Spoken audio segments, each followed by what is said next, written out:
Hello everyone, welcome to IAS hub. IAS hub पर आप लोगों को स्वागत करता हूं। जैसे हम इंडियन हिस्ट्री से 1000+ एमसीक्यू सीरीज कवर कर रहे थे, वैसे ही हम इंडियन पॉलिटी से 1000+ एमसीक्यू सीरीज कवर करेंगे। तो ये पार्ट 1 है। अगर आप लोगों को लेक्चर का पीडीएफ चाहिए तो आप लोग हमारे साथ टेलीग्राम चैनल पर जुड़ सकते हैं। Otherwise IAS hub learning app install कीजिए। तो चलिए शुरुआत करते हैं। फर्स्ट क्वेश्चन है सेंट्रल विजिलेंस कमीशन के बारे में। तो यहाँ पर पूछा गया है, the central vigilance commission was set up on the recommendation of. तो सेंट्रल विजिलेंस कमीशन यानी कि सीवीसी गठन किया गया था on the recommendation of Santhanam committee. तो संथनाम कमेटी कब फॉर्म किया गया था? संथनाम कमेटी फॉर्म किया गया था 1964 में। नेक्स्ट क्वेश्चन है, the 9th schedule was added to the constitution of India by the. देखिए, 9th शेड्यूल भारतीय संविधान के अंदर जोड़ा गया था फर्स्ट अमेंडमेंट के थ्रू। तो फर्स्ट अमेंडमेंट कब किया गया था? फर्स्ट अमेंडमेंट किया गया था 1951 में। तो जब फर्स्ट अमेंडमेंट किया गया था तब आर्टिकल 31 बी इंक्लूड कर दिया गया था इंडियन कॉन्स्टिट्यूशन के अंदर। तो आर्टिकल 31 बी क्या कहता है? तो आर्टिकल 31 बी कहता है, any law in the 9th schedule could not be challenged in the court. ठीक है, तो चलिए आगे बढ़ते हैं। नेक्स्ट क्वेश्चन है, which one of the following cases in the Supreme Court of India deal with the issue of creamy layer among the backward classes. तो इसका सही आंसर होगा option B, Indra Sawhney versus Union of India case. तो Indra Sawhney versus Union of India case, इसका समय काल था 1992। तो Indra Sawhney versus Union of India case में सुप्रीम कोर्ट के द्वारा अपील्ड कर दिया गया था the implementation of separate reservation for other backward classes in the central government job. इसके साथ ही साथ ये ऑर्डर दिया गया था क्रीमी लेयर को एक्सक्लूड करने के लिए of other backward classes from enjoying reservation facilities. तो सुप्रीम कोर्ट के द्वारा यहाँ पर रिजर्वेशन का जो कैप है ये 50% कर दिया गया था। नेक्स्ट क्वेश्चन है, which one of the following judgement declare that the parliament has no power to amend any of the provision of part 3 of the constitution of India. देखिए, पार्ट 3 बेसिकली फंडामेंटल राइट्स है। Part 3 मतलब article 12 से लेकर article 35 तक है। तो इसका सही आंसर होगा Golaknath versus state of Punjab case. तो Golaknath versus state of Punjab case में कहा गया था, Parliament has no power to amend any of the provision of Part 3 of the Constitution of India. Next question, question number 5। तो यहाँ पर पूछा गया है, Who among the following is empowered to establish interstate council under Article 263 of the Constitution of India? तो इसका सही answer होगा प्रेसिडेंट ऑफ इंडिया। देखिए, प्रेसिडेंट ऑफ इंडिया को एम्पावर किया गया है इंटरस्टेट काउंसिल गठन करने के लिए। तो इंटरस्टेट काउंसिल एक कॉन्स्टिट्यूशनल बॉडी है क्योंकि ये आर्टिकल 263 में मेंशन किया गया है। तो कब फॉर्म किया गया था? 28 में 1990s में फॉर्म किया गया था on recommendation of Sarkaria commission. किस लिए फॉर्म किया गया था?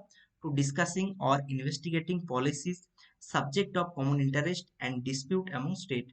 Next question, question number 6। तो यहाँ पर पूछा गया है, which among the following scholar has conceptualized the constitution of India as a seamless web? तो इसका सही आंसर होगा ग्रेनेवली ऑस्टिन। ठीक है, नेक्स्ट क्वेश्चन, क्वेश्चन नंबर 7। तो यहाँ पर 3 स्टेटमेंट दिया गया है, पूछा गया है कौन सा स्टेटमेंट सही है।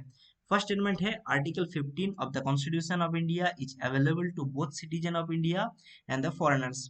सेकंड स्टेटमेंट है, article 16 of the constitution of India is available to the citizen of India only। Third statement है, article 21 of the constitution of India is available to both citizen of India and the foreigners. देखिए, article 50 क्या कहता है? तो article 15 कहता है prohibition of discrimination on grounds of religion, race, caste, sex और place of birth. और article 16 कहता है equal opportunity in matters of public employment. और आर्टिकल 21 कहता है राइट टू लिबर्टी। ठीक है, तो इसके अलावा आर्टिकल 14, आर्टिकल 20, आर्टिकल 21, 21A, 22, 23, 24, 25, 26, 27 और 28, तो ये सब एप्लीकेबल है both foreigners and Indian citizen. ठीक है, फर्स्ट स्टेटमेंट क्या था? Article 15 of the constitution of India is available to both citizen of India and the foreigners. ठीक है, तो ये इंडिया और फॉरेनर्स के लिए अवेलेबल नहीं है, ये ओनली इंडियंस के लिए अवेलेबल है। ठीक है, नेक्स्ट देखिए, article 16 of the constitution of India is available to the citizen of India only, तो ये बिल्कुल सही है। थर्ड स्टेटमेंट देखिए, article 21 of the constitution of India is available to both citizen of India and the foreigners, तो ये भी सही है। तो 2 एंड 3 ओनली हो जाएगा सही आंसर, ऑप्शन बी यहाँ पर राइट होगा। ठीक है, नेक्स्ट क्वेश्चन, क्वेश्चन नंबर 8, तो यहाँ पर पूछा गया है who among the following are entitled to get the benefits of equality before the law and the equal protection of the laws as enriched under Article 14 of the Constitution of India। First है all Indian citizen living in India, second है all Indian citizen living abroad, third है foreigners living within the territory of India, fourth है all citizen born in India. देखिए कौन सा statement यहाँ पर सही है पूछा गया है। तो पहले ही आप लोगों को बताया कौन कौन सा आर्टिकल फॉरेनर्स और इंडियंस के लिए एप्लीकेबल है। आर्टिकल 14, 20, 21, 21A, 22, 23, 24, 25, 26, 27 और 28। ठीक है, तो आर्टिकल 14 एप्लीकेबल है both foreigners and Indians. First statement है all Indian citizen living in India, तो ये सही हो जाएगा। सेकंड देखिए all Indian citizen living abroad, तो ये सही नहीं होगा। थर्ड देखिए foreigners living within the territory of India, तो ये भी सही है। फोर्थ है all citizen born in India, तो ये सही था। बट देखिए एक कोई एक नागरिक जो इंडिया में जन्म ले रहा है but born in India but brought up in USA, तो उनके लिए तो एप्लीकेबल नहीं होगा। तो इस हिसाब से जो स्टेटमेंट 4 है यहाँ पर ये गलत हो जाएगा। ठीक है, तो ऑप्शन सी यहाँ पर सही हो जाएगा, 1 एंड 3 ओनली।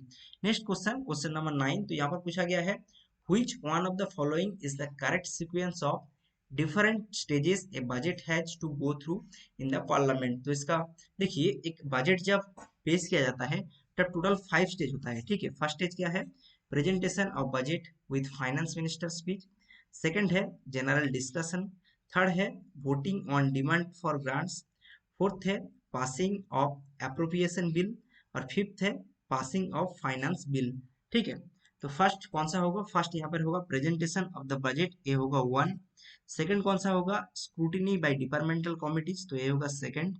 थर्ड होगा पासिंग ऑफ अप्रोप्रिएशन बिल, तो ये होगा third.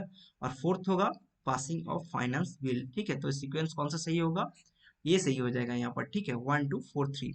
Next question, question number 10, तो यहाँ पर पूछा गया है government of which one of the following states has appointed the Rajamannar committee to study the centre state relation. तो इसका सही आंसर होगा option D, government of Tamil Nadu. तो गवर्नमेंट ऑफ तमिलनाडु के द्वारा अपॉइंट किया गया था Rajamannar committee to study the centre state relation. तो कब अपॉइंट किया गया था, 1969 में अपॉइंट किया गया था। ठीक है, नेक्स्ट क्वेश्चन, क्वेश्चन नंबर 11, तो यहाँ पर पूछा गया है which one of the following was the mandate of the धर कमीशन। तो धर कमीशन कब फॉर्म किया गया था, 1948 में फॉर्म किया गया था। तो इसका सही आंसर होगा to recommend whether the state can be reorganized on linguistic basis. तो ये रिजेक्ट कर दिया गया था और यहाँ पर सेंट्रल गवर्नमेंट के द्वारा कहा गया था स्टेट रीऑर्गेनाइजेशन किया जाएगा on the basis of geographical contiguity. ठीक है, नेक्स्ट क्वेश्चन, क्वेश्चन नंबर 12, तो यहाँ पर मैच करने के लिए कहा गया है लिस्ट 1 है कमिटी और लिस्ट 2 है सब्जेक्ट। फर्स्ट देखिए है, फर्स्ट है यहाँ पर रंगराजन कमेटी। तो रंगराजन कमेटी के साथ यहाँ पर मैच कर रहा है disinvestment of share in PSC. फिर है नरसिम्हम कमेटी, तो नरसिम्हम कमेटी के साथ यहाँ पर मैच हो रहा है बैंकिंग सेक्टर रिफॉर्म। ठीक है, फिर देखिए केलकर कमेटी, तो केलकर कमेटी के साथ होगा टैक्स रिफॉर्म। फिर है मालोत्रा कमेटी, तो मालोत्रा कमेटी के साथ होगा इंश्योरेंस रिफॉर्म। तो रंगराजन कमेटी कब अपॉइंट किया गया था, 1993 में अपॉइंट किया गया था। ठीक है, नरसिम्हम कमेटी, तो नरसिम्हम थे फॉर्मर आरबीआई गवर्नर। तो कब अपॉइंट किया गया था, 1991 में अपॉइंट किया गया था। फिर है केलकर कमेटी, तो केलकर कमेटी अपॉइंट किया गया था 2002 में। फिर है मल्होत्रा कमेटी, तो मल्होत्रा कमेटी अपॉइंट किया गया था 1993 में। ठीक है, तो ये है end of this video. Please stay tuned with us and subscribe to our YouTube channel.